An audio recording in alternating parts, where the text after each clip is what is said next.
안녕하세요, 호주곰TV의 호주곰입니다. 이번 시간부터는 요즘 호주에서 가장 핫한 비자인 다마에 대해서 일반적이고 포괄적인 정보를 드리는 시간을 갖도록 하겠습니다. 도대체 다마가 무엇이냐? 다마는 지정지역 이민협정을 말합니다. 특정 지역에서의 취업 비자를 의미하고요. 비자 서브 클래스는 482 비자입니다. 482 비자는 TSS라는 이름이 있죠. Temporary Skill Shortage이고 직업군에 따라 Short-term 2년, Mid-term 4년 임시 거주 비자입니다. Mid-term 직업군의 경우 2년 이상 근무할 경우 ENS 비자로 넘어갑니다. ENS는 Employer Nomination Scheme이고 비자 접수일 기준 만 45세 이하여야 하고 IELTS General 6.0 each 이상의 영어 점수, 해당 직업에서의 학력 플러스 3년 이상의 풀타임 경력 혹은 5년 이상의 풀타임 경력이 요구됩니다. 비자 승인 후 2년은 추가 근무해야 되고요. 다만은 기본적으로는 TSS이지만 특정 지역에서 보다 완화된 조건으로 영주권 신청이 가능한 혜자스러운 비자입니다. 노던 테리토리주에서 처음으로 실시되었다가 이민자들을 지방으로 보내고야 말겠다는 정부의 기본 정책과 기술 이민자가 절대적으로 필요한 주 정부가 협정을 맺어 지금은 타즈메니아 ACT주를 제외한 모든 주에서 협정이 맺어져 있는 상태입니다. 기본적으로 5년 계약이고 이번에 발표한 조건과 5년 후의 조건은 달라질 수 있고 비자 협정 자체가 없어질 수도 있긴 한데 아마도 없어지기보다는 해당 주의 다른 지역에서 그 지역에 필요한 직업군으로 수정되는 식으로 진행되지 않을까 조심스럽게 추측해봅니다. 그럼 조건이 얼마나 혜자스럽냐? 첫째, 우선 직업군 자체가 다릅니다. 호주 이민이 가능한 직업군의 리스트인 안지스코 코드라는 것이 존재합니다. 여기에 특정 직업에 어떤 비자가 가능한지 명시되어 있는데 다마에서는 안지스코에 존재하지 않는 직업군들이 존재합니다. 여러 가지가 있지만 제가 조사를 하면서 놀랐던 직업들의 예를 들면 간병인, 트럭 운전사, 버스 운전사, 포크레인 기사, 여행 가이드, 피부관리사, 사무실 매니저 등등이 일정 지역에 다마 가능 직업군에 포함되어 있습니다. 저 직업들은 사실은 이민 자체를 시도해볼 수 없는 직업들이었거든요. 그렇지만 유일하게 다마에서는 가능합니다. 둘, 비자 신청하는 연령의 제한이 낮습니다. 물론 직업마다 조금씩의 차이는 있습니다. 일반적인 기술이민 영주권 신청은 TS에서 2년을 채운 뒤에 RSMS나 ENS로 전환하는 것인데 영주권을 접수할 때를 기준으로 만 45세가 제한적이었던 것이 다마는 3년 경력을 채운 뒤 접수하는 것이지만 만 49세로 상향되어서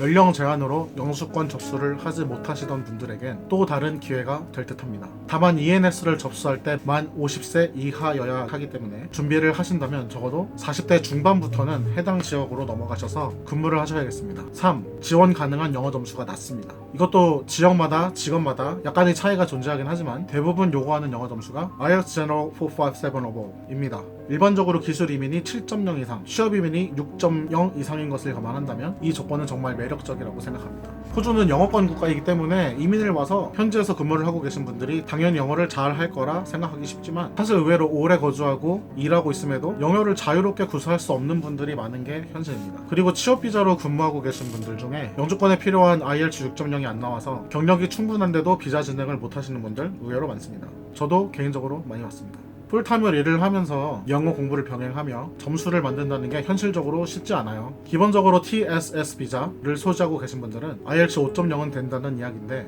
눈을 조금만 돌려보세요. 지금 살고 계신 시드니, 멜번, 브리즈번 그런 대도시도 물론 좋겠지만 다른 어떤 것보다 영주권을 따는 게 중요한 건 아니겠어요? 그 대신 세상 일이 다 좋은 것만 있을 수는 없는 것 아니겠어요? 파격적인 조건에 다마인 만큼 이민자들에게 핸디캡이 적용됩니다. 다른 비자와 비교했을 때 고용인에게는 장점이고 피고용인들에겐 단점인 점은 호주의 Fair Work Ombudsman에서는 모든 직업군의 적정 임금을 지정해 놓았는데요. 다마의 경우 고용인이 피고용인에게 정해진 임금보다 10% 적게 지급하는 것이 가능하기 때문에 같은 일을 해도 다른 지역에서 일하는 것보단 조금 적은 임금을 받고 일하게 될 수도 있다는 점입니다. 확실히 비자 정사를 정말 잘하는 호주 정부입니다. 이런 점은 조금 마음을 불편하게 하지만 뭐 어쩌겠습니까? 아쉬운 건 우리니까 받아들여야죠. 하지만 아웃라인이 정해져 있다고 하더라도 실제로 임금을 정하는 건 고용인과 피고용인입니다. 그래도 된다는 것이지 꼭 그래야만 한다는 것은 아니기 때문에 단점이라고 못 박는 것은 성급하다 생각합니다.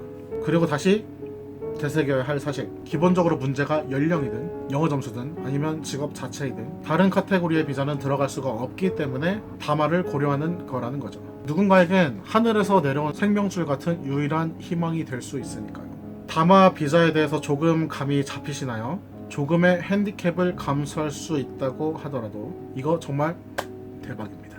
다마로 눈을 살짝 돌려보세요. 내 직업으로는 이민이 안 된다는 분들, 이민을 가기엔 너무 늦었다고 생각하셨던 분들, 호주 내 대도시에서 일하고 계시는데 영어 점수가 안 올라서 이러지도 못하고 저러지도 못하고 시간만 보내고 계셨던 분들, 이민을 가고는 싶은데 직업이나 영어 때문에 자신이 없어서 시도조차 못 해보신 분들, 이민을 준비하는데 영어 점수가 안 올라서 고민이신 분들이 있으시다면 다마를 진지하게 고려해보세요. 특정 주의 어느 지역에서 다마가 가능하며 해당 지역에서 가능한 직업군들에는 어떤 것들이 있는지 알아보기 갑갑하시죠? 제가 알아보겠습니다. 다음 영상부터는 각 주의 다마 지역과 직업군에 대해서 하나하나 알아보도록 하겠습니다. 지금까지 호주곰TV의 호주곰이었고요. 다음에 만나요.